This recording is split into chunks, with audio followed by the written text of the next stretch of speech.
Hey, good morning. My name is Gary Matsuoka, and we're here at Laguna Hills Nursery in Santa Ana. It's Saturday morning. Today's class is going to be on growing strawberries. It is mid-October now, and most of the farms in our local areas, Orange County and San Diego County nearby, and parts of LA County, have already planted their strawberries. So this is a unique area of the United States. The growers plant in early fall, and they can harvest berries before Christmas. And there's no other place in the U.S. that they actually do that at that time. Florida usually kicks in around late January, mid to late January. Florida berries are ready. And then later on in the spring, Central and Northern California, those farms start producing at that time. So in Southern California, we do things a little differently, and at your home, it might help also. We plant new plants. So the farms plant new plants every year because strawberry plants require a winter or a cool period in order to make their spring flowers start blooming. And where most of the strawberries are grown in California are in the Sierra foothills in Northern California. And they also get put in refrigerators when the plants are being shipped down here. So the plants that we get and the farmers get have already been what is called vernalized. They've got their winter chill and they're ready to produce flowers as long as we have spring temperatures. Well, Orange County, LA County, San Diego County, pretty much we have spring temperatures year round. We don't have bad frosts, or we haven't had a bad frost probably in probably 30 years.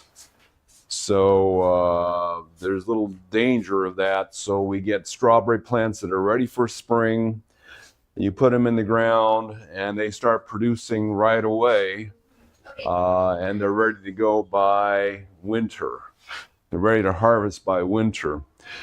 So now in the past, let's talk about the farms for a little bit. So farmers, there's two types of strawberry farmers out there. They're conventional, and then there's the organic. You'll know it's a conventional farm if they've got clear plastic covering the ground. You'll know if it's an organic farm if they've got black plastic. So the difference is the clear plastic heats up the soil better than the black. So when you have clear plastic covering the ground, the sun just goes right through there like a greenhouse, makes that soil really hot underneath the clear plastic. They get a little faster response. However, any weed seed underneath that clear plastic is going to grow and just take over. So on the conventional farms, what they are doing is that they are fumigating the ground to sterilize it so there's no weed seed, there's no disease from the previous crop, and they can just go ahead and plant underneath the clear plastic and get the quickest results that way. Organic farms don't fumigate the soil, they don't use the chemicals, so they have to keep the soil dark so that the weed seeds don't grow and compete with the strawberry plants. We've had one customer put clear plastic in their backyard without a fumigant. They said there's just no way you can grow the strawberries under clear plastic with all the weeds that come up underneath the clear plastic. So that's the problem. We don't have fumigants to use in your own homes, and it's pretty dangerous anyway. So if you want to do what organic farms do, you cover the ground with black plastic, and that'll keep the weeds suppressed, or you just pick them. But the plastics do keep the ground warmer than if you don't cover it with anything. Black, not quite as warm as the clear. Clear, again, lets the sunlight through, and it really gets toasty under clear. Black, the plastic does get hot, but it doesn't transmit it into the ground quite as well as the clear plastic does, but it still keeps the ground somewhat warmer. So what you'll notice is that, what I've noticed, because I've been to the farms, on a nearby farm in Irvine, they've got this as their soil. This is a sandy loam soil, perfect. But what they do to grow strawberries is they have berms raised 18 inches.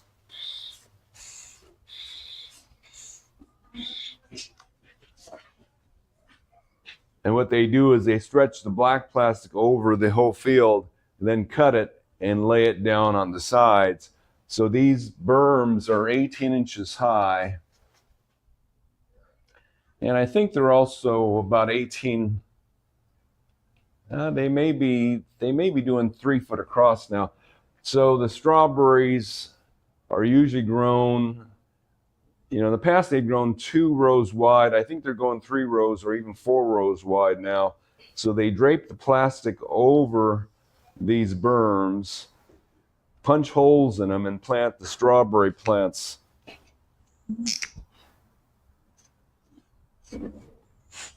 In rows. And they have drip irrigation underneath there. And the plants are about 18 inches apart on this berm. And that's what they do when the soil is like this. Now, they say in Monterey area, the soil is more like this. And a real bad clay, so when it dries, it's just like bricks. But strawberries can still be grown there. Now, strawberries do like good drainage. So if you're in this soil and you raise it 18 inches, boy, that soil drains really fast. So in Monterey, what they do is these berms are twice as high, 36 inches. And they put plastic over the top so the rain won't wash it down. But we saw a video from one of these farms, and they show kids running through the field. All you see is this much of their head, because those berms are 3 foot up, double the height of the ones in Irvine. Now, 18 inches does help. See, they're right here to pick, so you don't have to lean so far. But 36 inches is right here. That's real easy picking. But so what's happening is if you raise clay soil 36 inches up, it drains well enough to grow strawberries, even in solid clay.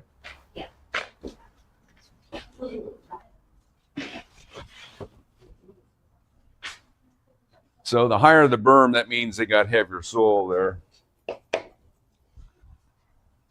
Now, organic farms, and a friend of mine runs Orange County Produce, they said that they're on a 10 crop rotation. So we actually leased land for them for 4 years. And during those 4 years, we did not see them plant strawberries in the same plot twice. So what they do is they grow strawberries. Now, you know, they said strawberries easily their most profitable crop. If they have a good year in strawberries, they make a lot of money. So basically, they do all their farming to get to their next batch of strawberries. But what they do is they grow strawberries, which is about a 6-month crop. Sometimes goes a little longer than that. And then they grow 10 other crops before they ever grow strawberries in the same soil. And the reason for that is every time you grow anything, doesn't matter what it is, when that crop's done, you can't pull every part of that dead crop out of there. Even if it was healthy when you pull it out, you're leaving behind some dying roots. And those dying roots take years and years to not become a problem. So in their case, they're waiting at least 4 years, maybe 5, before they plant strawberries in that same soil. That's crop rotation. Has nothing to do with nutrition. And we see all these literature where they say, well, this crop took something out of the ground you can't put back in, so you have to wait until the ground regenerates. That's kind of silly. That doesn't make any sense. We know all of the minerals that plants use, you can just put it in if they take it out. But what they leave behind is something you can't remove unless you fumigate. You know, if you fumigate it, you destroy it. So fumigation kills the diseases that linger on these dying roots of the last crop. So the farms that fumigate the ground can plant strawberries every year. It's not great for the ground. It's not, you know, the plants still are probably not perfect, but it's, you know, strawberries are so profitable that that's what they want to do. They want to grow strawberries every year. Now in your home, You can't do it in the same soil every year. At least 3 years between crops. 2 years, not too bad. If you grow them in pots, you can just get new soil. Now, we make a couple soils that we recommend for strawberries. Most people grow them in our acid mix. You can grow them in our top pot. Either one of these works. Acid mix holds a little more water than the top pot, which makes it a little bit easier to, you don't have to irrigate quite as often. But they both work, and they're both permanent soils. So what you would do is, say, grow strawberries in a pot of our acid mix 1 year, and the next year buy new acid mix and use that soil for something else you're growing, like lettuce or cabbage or whatever you're growing in the wintertime. And you can just keep rotating the soil and use it for something else for 3 or 4 years, then put it back and you grow strawberries again after the, say, 4 years of growing something else, put your strawberries back in there. So our soil acts more like real dirt, where it's more permanent. We don't know of any other potting soil that you can use after 1.5 years. Most potting soils out there don't have enough permanent material in them, and you really can't use them after about 1 year. Most potting soils, it's 5 months, and the best potting soils we've seen out there for about 1 year is all they're good for, because they lose their permanency. All the stuff that's left in them is decaying down to sludge. So the soil is real important. Strawberries, when we first started checking soils, so we learned about dirt in the early 1990s. We knew we were using the wrong stuff because we're having so much problems with overwater, plants rotting from overwatering. And one of the first plants we checked was strawberries. So, the original potting soil in pots at least, was sand, pure sand, or very sandy soil like the sandy loam, which is mostly sand.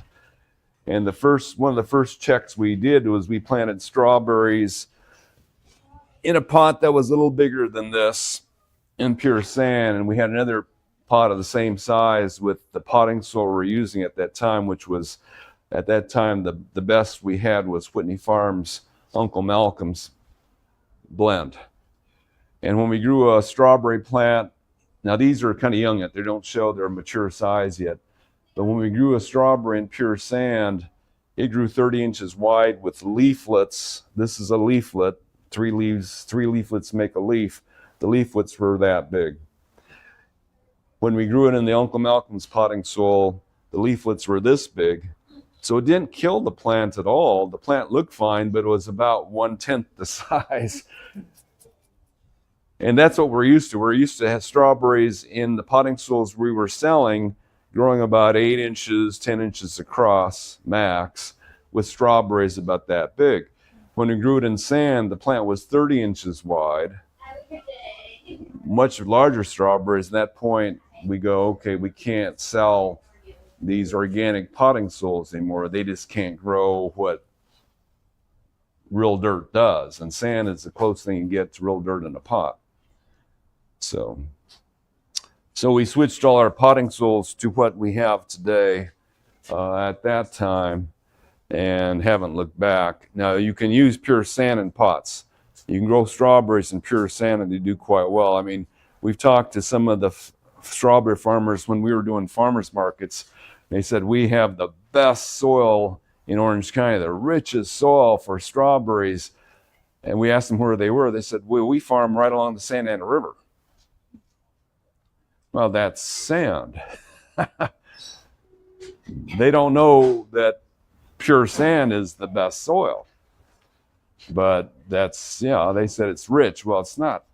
The definition for rich is more clay in it. But they certainly did well with that sandy soil and strawberries. So, okay.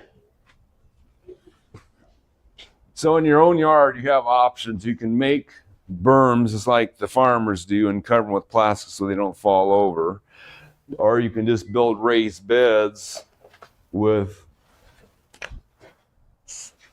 sides made out of wood or concrete blocks to hold that soil there and put them in there, and then you get faster draining soil. Faster draining soil actually means more oxygen in the soil. So when you water, if your soil is waterlogged, there's not as much oxygen in it, and most plants grow more vigorously and faster the more oxygen's around their roots. So when you raise it up, the water's pulled down to ground level after it rains or after you irrigate it, and the air is pulled in after it. And that's what creates the vigorous growth. So if you raise them off the ground, that helps the plants grow more vigorously. You also probably get a fewer pests in there when you raise it up and have wood around it. You can control pests and bugs a little better that way. Now, we used to get bare-root strawberries, but it's become not easy to get it this time of year. Let's put it that way. I can get bare-root strawberries, the ones we like, in December, January, February, March, even April. But unfortunately, the strawberries that we like from the growers we used to use no longer sell them in amounts that are small enough for us to make a profit on. In other words, our best supplier, Lassen Canyon, which grows strawberries for most of the farms, they might grow enough strawberries for half the U.S. They made their minimum order to us, like we were buying 500 at a time from them, a box of 500 bare-root strawberries. And recently, 3 years ago, they said, well, our owners, the people who manage our place told us 10,000 strawberries is now the minimum. And we have to keep them refrigerated. We don't have a refrigerator big enough. You need almost a refrigerated room, like at a restaurant, to handle 10,000 strawberries. And we don't sell that many. We sell maybe 1,500 a year. And then the other suppliers that are out there wanted 1,500 as a minimum. So we tried that the last 2 years, and we were throwing away a third of them. So we couldn't make a profit on those because we couldn't even store 1,500. So now we use growers that do 200, or we can order amount we want, but they don't start shipping till December, which is already a little late. So we said, okay, let's just get the 6-packs in, and we'll work with these. So these growers actually buy the 1,500 bare-root strawberries and stick them in the 6-packs for us and grow them that way, and then we get them that way. So these are growers that have, they have 10, 20 acres of land, so they can handle 1,000, 1,500 strawberries at a time. So we get them in here. They're not in perfect soil, as good as our soil is, but this is such a small amount of dirt, we don't mind. The strawberry plants seem to be able to get away from that. So I potted this one up just a week ago from one of these, and it already looks like it's grown a bit. Maybe not that much. So the first thing that you're supposed to do when you first plant strawberries is cut off the first set of flowers. So this is these are, again, they've already been vernalized. They've already gone through their winter up north, and they're ready to fruit. But if you let this first set of flowers form and develop fruit, with the leaves being this small, they'll never reach full size. So it's always nice, just the first set of flowers, you just pick them off. Here, this thing's trying to make strawberries on this little short branch, just pick them off. And the next set of flowers, the plant should be big enough to grow a full-size berry. And from that point on, once the leaves are big, it's got plenty of energy. It's going to make better quality berries. So always pick the first set, and only the first set, really, of flowers off the plants. Some of these are also blooming. It's nice just to take them off.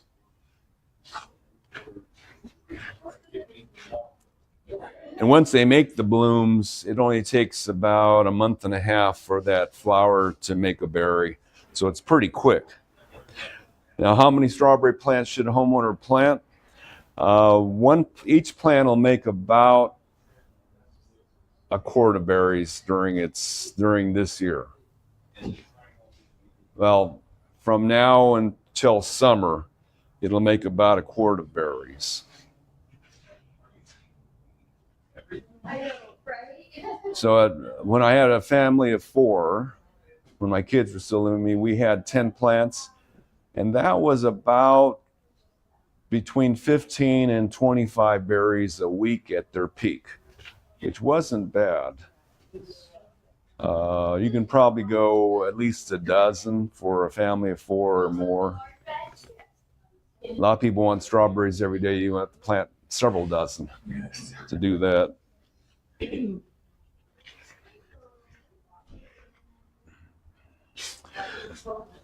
So you can grow them in a raised bed, you grow them in a pot.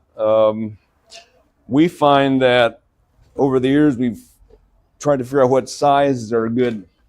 This number 1 or 1 gallon, it's not 1 gallon, it's like a little over half a gallon size. The number 1 pots, they're just too small. So in there, don't do it. There's actually these grow bags that are exactly 1 true gallon. They're still too small. We've had one customer try them and they said, no, they're not big enough. You really can't get a decent strawberry plant out of them. Because again, the strawberry plants, when they're at full health, full vigor, they're 30 inches across. 2 gallon, yeah, it's pretty close. I prefer a 3 gallon over 2 gallon. And in that number 5 pot, which is actually 3.8 gallons, you can put more than 1 plant in there. I've got 4 in there, which is a little crowded, but you can do it. 1 will fill that. 1 plant will fill that pot. So now they like to be moist, which means, if it's a warm day, daily irrigation, which is a lot of work. So I've done this. So this is an 8-inch pot, which again is a little small. I'd probably go 10-inch for a bigger pot. But I did this where I had 10 of these with 10 big saucers, and I only had to water them once a week because I filled the pot with water, let it flow into the saucer.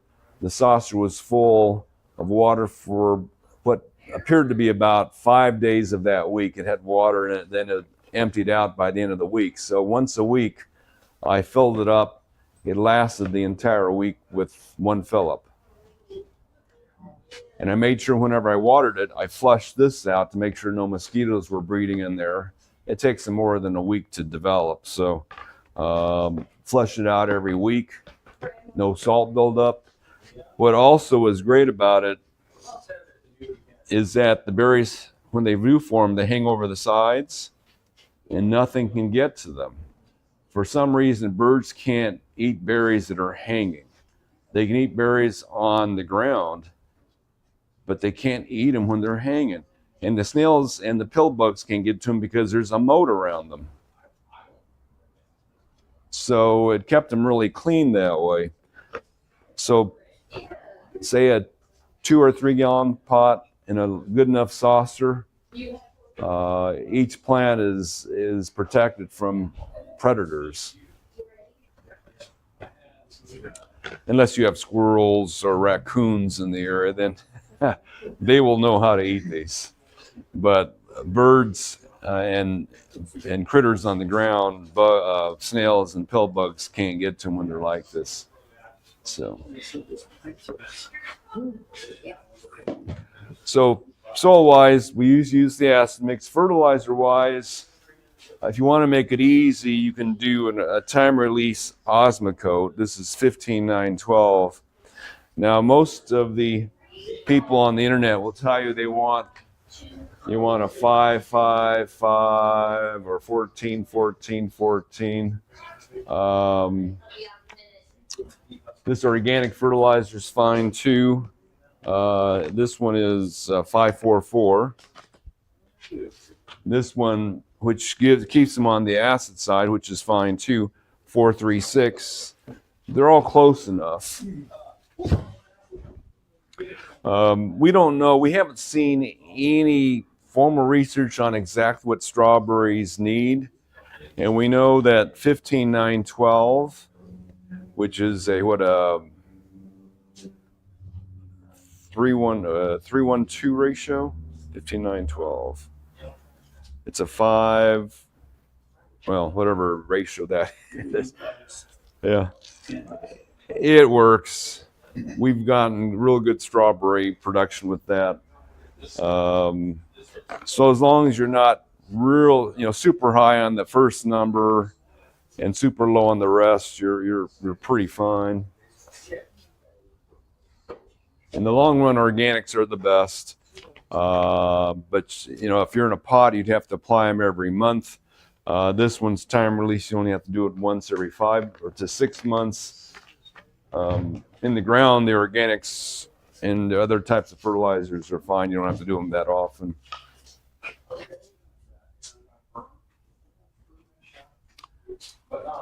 Okay, as far as insect pests, we got pill bugs and snails. Snails are hard to control. If it rains, there's not much you can do. And we have the organic snail baits, which help a bit with snails and slugs. The spinosad products, which are organic, will help with pill bugs. They'll kill pill bugs. So you got snails, pill bugs. Another thing we often get during the year are spider mites.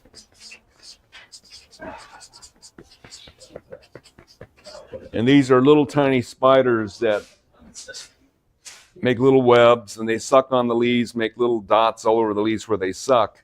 So the leaves, the plants start turning kind of gray looking with all this webbing, and it can really mess them up badly.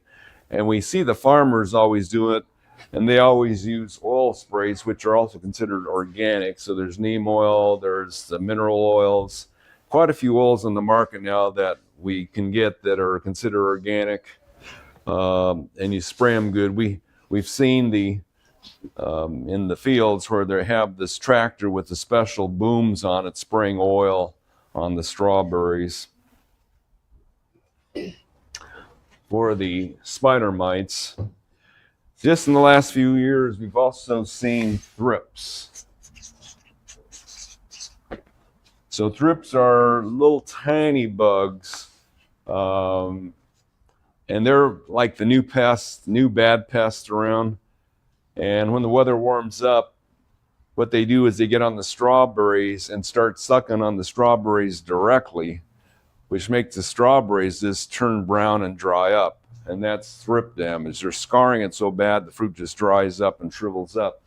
Spinosad is the best thing we've got for thrips. And it's again organic. Oils will have a little effect, but the best stuff by far is spinosad for the thrips. So those are the main pests. Disease-wise, usually we don't see much here. We don't have enough rain to cause that much diseases. Back east, they can get really wiped out by bad storms that they get there.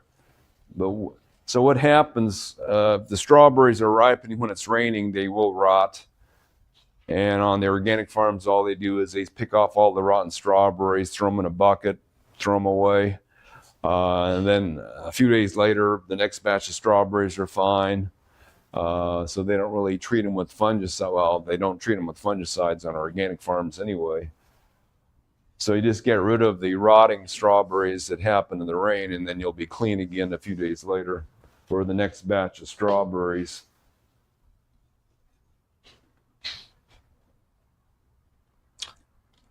that's pretty much the care there. Anybody have any questions on culture?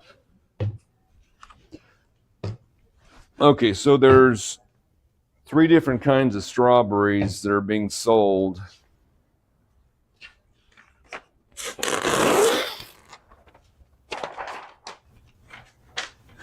Before we get that way, other ways to grow strawberries. So they make these bags that you can put potting soil in that you can hang on the wall, on a sunny wall. And on one side, the back side is supposed to be against the wall. They make these holes in them so you can hang your strawberry plants against the sunny wall this way. And that, for 8 strawberry plants. And if you want to keep any critter off your strawberry, you put them in a hanging basket. Just hang them up and let the strawberries hang over the side. So this is a pretty good size for a strawberry plant.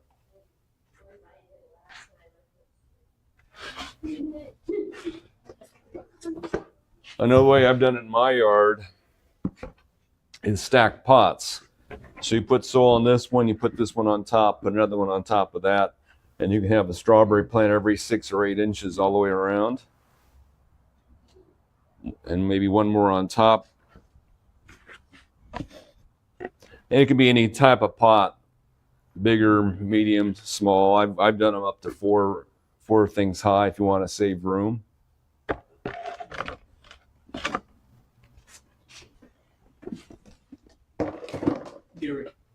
Have you ever heard of growing strawberries in a tower? Oh, yes. Sectional tower that there's been like 40 plants in there or something. Yeah, so they do strawberries organically. So some farms use gutters. Literally, they use gutters, and they just have water in it, and they have, I think they put a certain type of material in there that is very, it's kind of stringy, and then they just plant the strawberries in there, so they're actually sitting in gutters of water.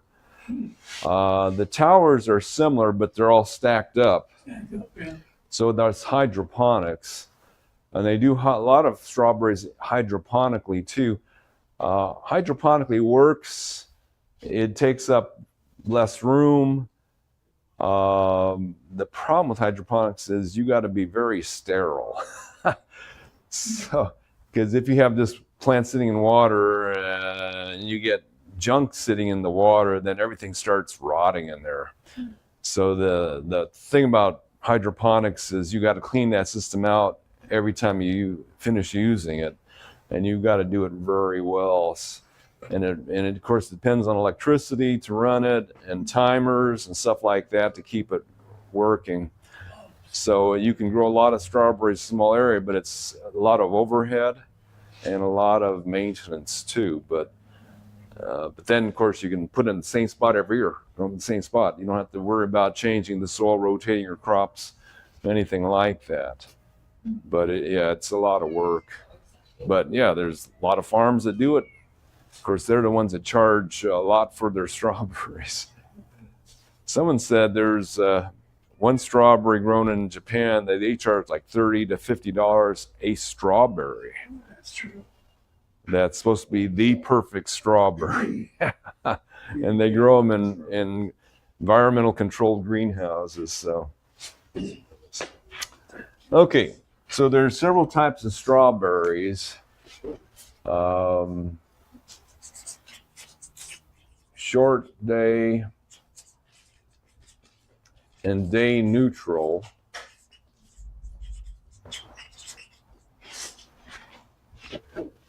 So, and there's another term they use, everbearing.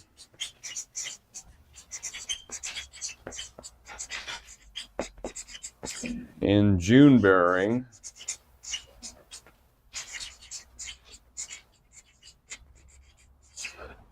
So most of the country uses everbearing and June bearing, but in California we use short day and day neutral because we're a totally different climate here.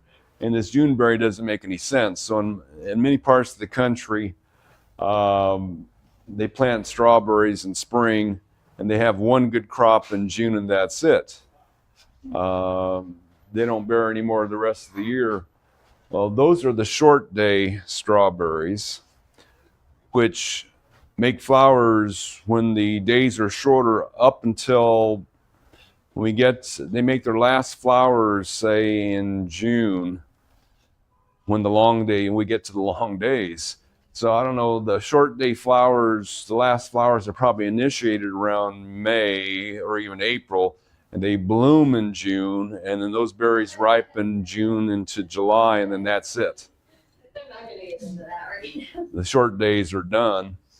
Most of the farms around here use the short day strawberries. And the reason for that is they make all their berries before summer. So they have more berries in a shorter period of time. Whereas the day neutrals can produce flowers and fruit year round, they tend to be produce fewer berries at a time, but they produce the same amount of berries over the whole year. Our customers often like the day neutrals because you'll get berries through summer too. But we do sell both. So in the rest of the country, the June bearers are the short day because they just make one crop in June. They make a huge number of berries for June, and that's about it because their winters are too cold to even get the flowers. So it happens in June. Then everbearers. So there are strawberries. Some of the short day strawberries are called everbearers because they produce up until summer, and then they produce again in the fall because the days are shorter then too. So those are the everbearing. They produce twice in the same year, but they're not constantly bearing. They just have several crops in one year. So the difference between everbearing and June bearing, it can be a little fuzzy there.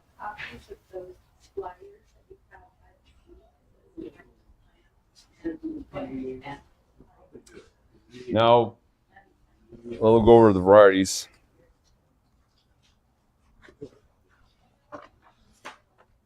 So even the day neutrals, which can produce strawberries all year, tend not to flower very much when the weather's really hot.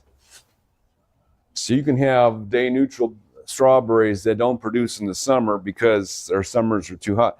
Now, we haven't really had a hot summer in 3 years. So in that case, the day neutrals would be really good to have because they'll just produce right through summer. With the weather we've been having lately, we haven't had the 100-degree spells that we had like 4 years ago. We had a hot summer, and that would have shut down the day neutrals. But especially last year and the year before that, they would have produced all summer. Just didn't have the heat. Okay, so the short days. So if you want a lot of strawberries before summertime, the ones that we have right now that are short days are the ones on this side.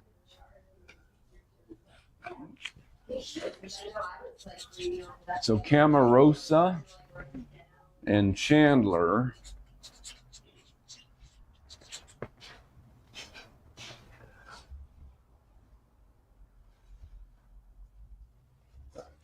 And actually, most of the literature considers Sequoia a short day too.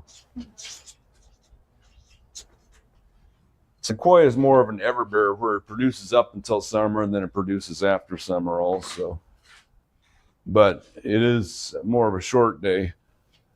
So Camarosa is one of the more popular commercial varieties because it's got a really firm berry. It stays really firm. To me, it's a little bit too firm. I don't like my strawberries to be anywhere close to crispy. Chandler back in the 80s was the best strawberry around, and it still is one of the best tasting strawberries you can get. So that's really good. And Sequoia created back, I believe it was in the 1950s by University of California, was pretty much the first modern strawberry. Good size, great flavor, good production. So that's one of the first really good strawberries that the University of California came up with.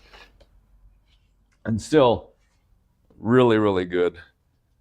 I had a friend a relative who was farmer in Orange County, and they said with their sequoias, they would get, a number of them that were like that.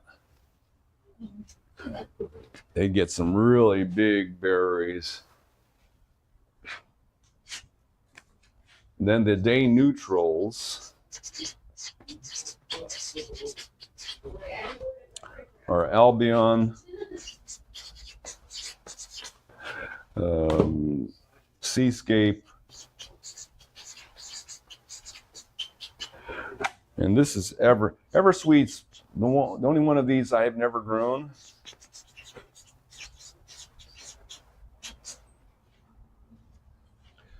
We also have Gaviota.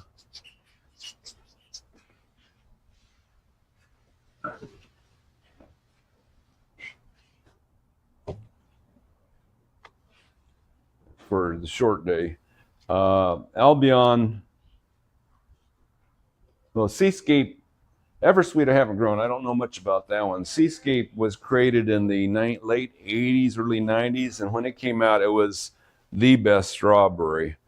Better even than Chandler, although I think Chandler, I like the texture a little better than Seascape.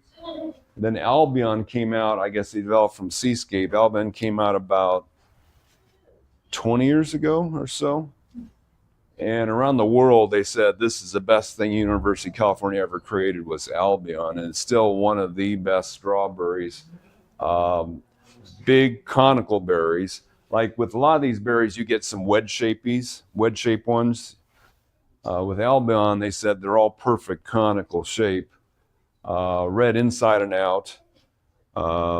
Nice and firm. The only thing about Albion is Seascape will produce more berries than Albion, but Albion makes a better quality berry.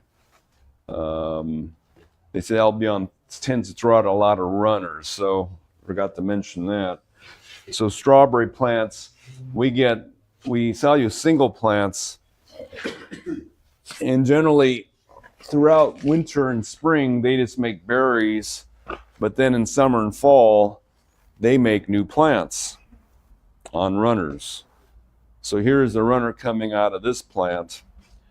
This is touching, well, it's got some roots already developing on the bottom of it, so it touches the soil, starts making roots. Here's another one here, there's another one on the end of that. That's how they propagate themselves. These are genetically identical to the parent, so you're actually making new plants. Now these plants will start flowering once they get their winter chill.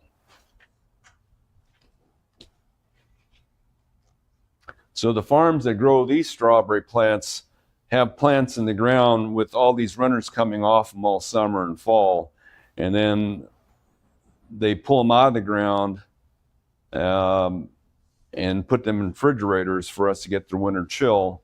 And then we get them, and then they'll start bearing right away.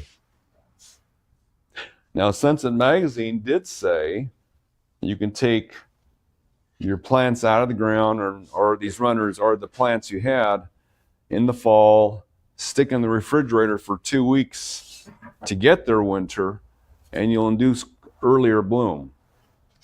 So you can either do that or you just buy new plants every year that have already been vernalized. But yeah, so the advantage of either chilling your plants every year is that generally we don't get enough cold here to trigger them into their spring crop until March. By March, we see the strawberry plants from last year going into their heavy spring bloom. Whereas if you get new plants that have been vernalized already, they're in their heavy spring bloom right away. So you'll get at least 1 season more of strawberries and sometimes 2 seasons more of strawberry production on new plants if you buy them every year at least here in Orange County. You know, if you're in Minnesota, you don't even bother with that. But here in Orange County, you can get more production on your plants if you buy new plants every year. Now, a strawberry plant can live 3 to 5 years.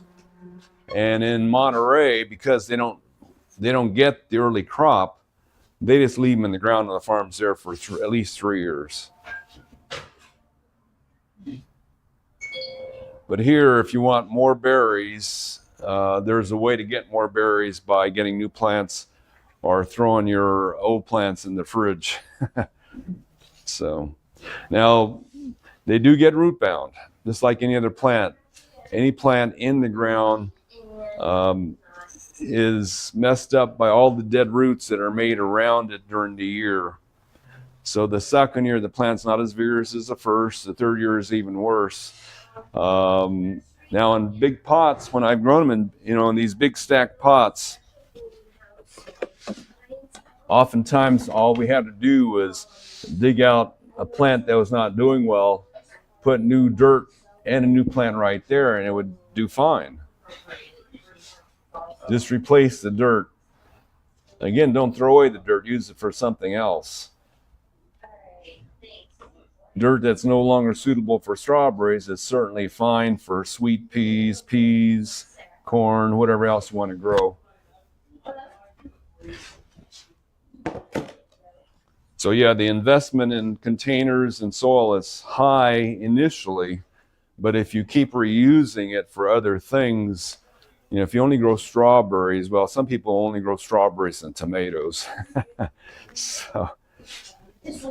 But if you grow a lot of other crops, lettuce, spinach, other winter crops, you can rotate your soil for that. So I didn't mention Gaviota. We get Gaviota from one of our customers.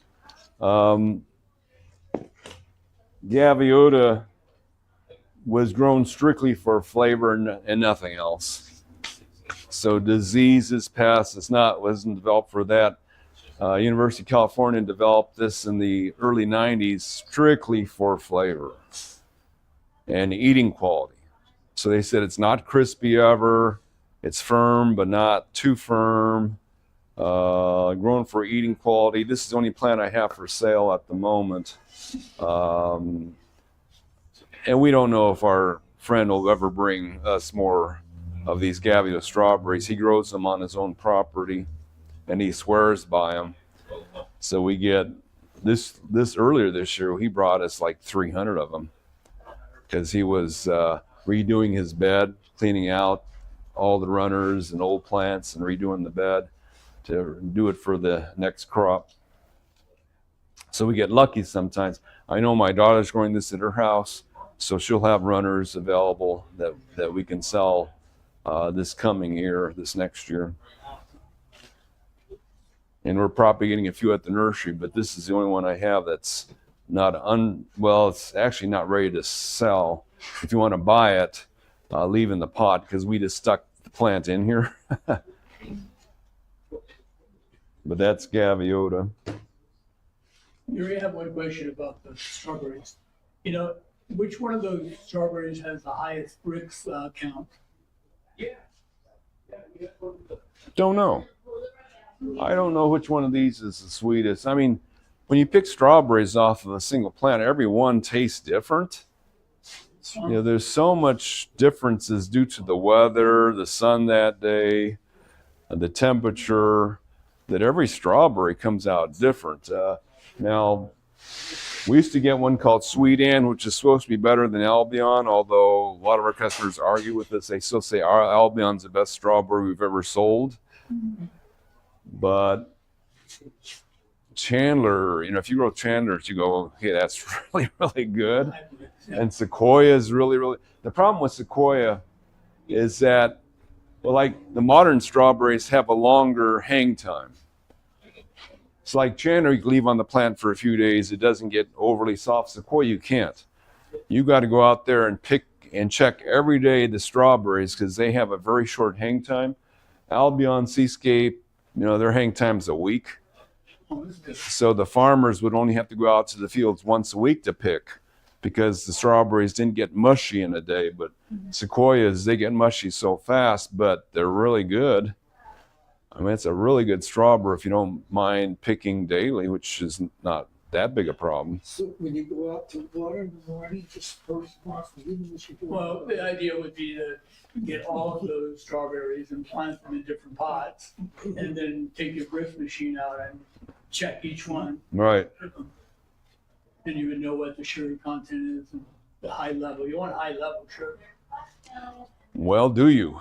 Well, I mean, if you're diabetic, or if you want to prevent well, diabetes. yeah, but I remember buying strawberries all year long. And towards the end of the season, the strawberries, you buy them and they're rotting in the package that you Right. buy. So there's something going on there. So you throw some of them away, and sometimes you get really sweet ones, and most times you don't get sweet. Yeah, well, generally, if you're growing your own strawberries, they're good. They're good, or they're great. They're not going to be anything like the supermarkets, because on the farms they have to pick them too early. You don't pick them right. Right. They're not right. So generally, I would think any of these strawberries going to be at least really good Yeah. when you grow them yourself. Isn't that the same with grapes too? That most supermarket grapes are tough skin for transport, and vine grapes actually taste better. Actually, grapes have super long hang time. So grapes, they don't have to pick early. They don't have to. I mean, sometimes they do. The ones in the supermarket are thicker skinned, and they're not really the best tasting. They're the most, I don't know. transportable. We have to find out for ourselves. Yeah. I think that's mostly handling, because grapes have great hang time. I didn't mention a few other strawberries. So we do have a few of the alpines. So the modern strawberries are a hybrid that was created in the U.S. between European, American, and South American strawberries. So strawberries native to the northern hemisphere and the west coast of South America. We don't know if someone from North America took them down to South America eons ago. We don't know that far back. But when they bred strawberries, it took some of the ones from Chile, the ones from Virginia, and the ones from Europe, and hybridized them to create it. This is a European strawberry, the Alexandrina red. The European strawberry is known to be smaller plants with berries only about as big as your fingernail, but with all the flavor of a big strawberry in this little tiny thing. So they're really tasty, but they're really small. I mean, really tasty. You go crazy when you eat one of these, but they're really tiny. The biggest, about as big as your biggest fingernail. It's about the size, and they come in red and yellow. The yellow ones are a little less acidic than the red ones. These are the ones I have left this year, red. These are actually sold never bear root, sometimes in seed form. I've grown them from seed myself. And we used to sell them spring and summer rather than fall and winter like the bigger strawberries. So these produce over the summer months. And we have one weird one, the White Carolina.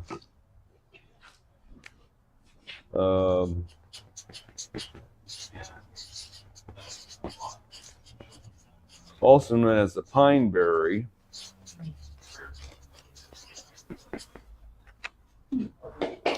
And these make white, not huge, but medium-sized white berries with red seeds.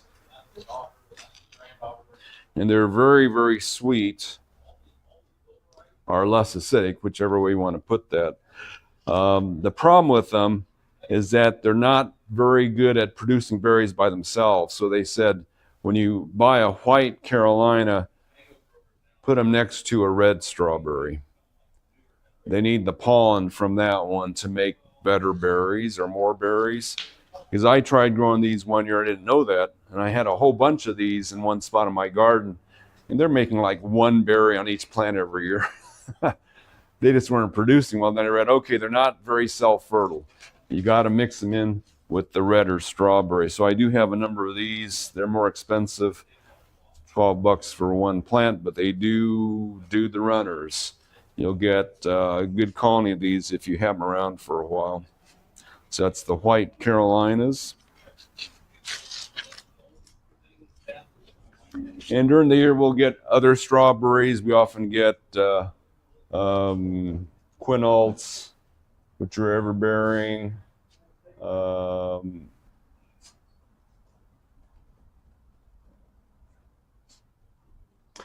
And if we might, sometimes we get San Andreas, which is supposed to be one of the best day-neutral strawberries for this area, but it depends on our growers if they can get some, because we can't. These are grown by Lassen Canyons. San Andreas, Monterey, Cabrillo. Those are all really good strawberry varieties for Southern California that we can't access directly. But sometimes our growers pick them up. And if you see those names, those are really good also. Any questions today? Your website. What is your website? You have a live website? YouTube? This is our classes are being Zoomed on YouTube. So if you go on YouTube, you can find all our classes. There's probably several hundred on YouTube that we've done over the last. We've done these since about 2014. We didn't do any during the early pandemic years. We stopped doing them at that point, but because they said don't do classes. But we did them before and after. So, and I will mention to you, the ones we've done lately are probably more accurate than the ones I did 10 years ago. Yes. If we're using strawberries as bedding plants around trees, well, does that mean every 2 years we have to uproot them and change the soil? Well, more vigorous, because what happens, so like in my own yard, these started growing all over the place. And, if you don't eat every single berry and the birds get some, they start coming up all over. But yeah, each plant can live 3 or 4 years and then it dies from too many dead roots in the ground. So generally, if you want to keep your ground fuller, if you want strawberries as a ground cover, you want to keep it real full, you either have to replace the soil now and then or just add more soil on top. Because they'll grow right through.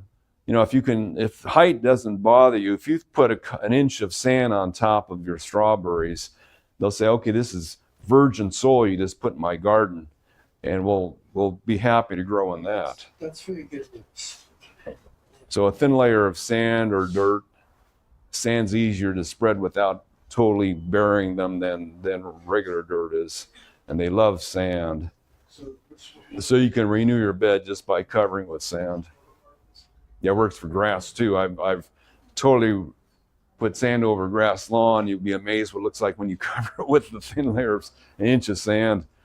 The grass looks so much healthier.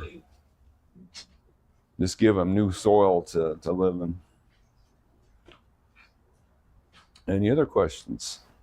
Now, irrigation, ample irrigation, just like any other crop. You don't want the soil to run dry. If you got the soil set up properly, there is no such thing as overwatering. You'd be wasting water, but keep the soil moist a good foot deep for your strawberry plants to be happy. I mean, if it's a smaller pot, just keep it moist. If you use the wrong potting soil, it'll rot the strawberry plants if you try that. So that's the question I have. If you're using a 15-gallon pot for your strawberries, can you I have homemade compost. Can I put that in the bottom, maybe halfway up, and then put the top acid mix or top pot on top of that? you putting compost in the bottom? Well, yeah, I can't fill it up with that. Well, that'll create, so if it doesn't breathe real well down there, it'll start creating sewer gases, which might get into the soil above and cause trouble. Because that's the way I've been planning. When I pot up things, I use top pot, Well, but I also use compost in the bottom. yeah, so the other thing you can do is either put plastic bottles down there or put an upside down container in the bottom of that pot to use up that space. Oh, I see. Okay. And I forgot to talk about straws. So strawberries are called strawberries because in Europe and America, we put straw underneath the around the plants and put the berries on top of the straw so they wouldn't rot in contact with the dirt. That's great. Keep some bugs off of them too. You put straw underneath them, the pill bugs may leave them alone because the pill bugs may be more interested in the rotting straw than they would be in the straw. So pill bugs eat strawberries because they're soft and and that's something they can eat that's soft. But pill bugs would rather eat dead stuff that's rotting. So if you put a lot of this stuff on the ground, that may stop the pill bugs from going after your strawberries. They'll be eating the rotting straw instead. Is this better to put on your strawberries than say the when you go get a bale of straw, from the feed store? Same stuff. But it's a straw it's like that. It's like chunks of straw. This is really fine ground. This is meant for the garden. So the biggest difference between garden straw and bedding straw is that they take the wheat seeds out of this better. Right. Yeah. So we've had people say, well, the bedding straw at the feed store's a lot cheaper. It's like $10 cheaper. But then all the wheat starts growing because they didn't eliminate the seeds as well. So, Become a wheat farmer. right. So this is wheat. Yeah, I saw that happened to be. So yeah, we can actually buy the bedding straw. And if you don't mind the wheat coming up, it's cheaper. So, okay. That looks good. It's chopped. All right. I guess we're done. Thanks. Thank you.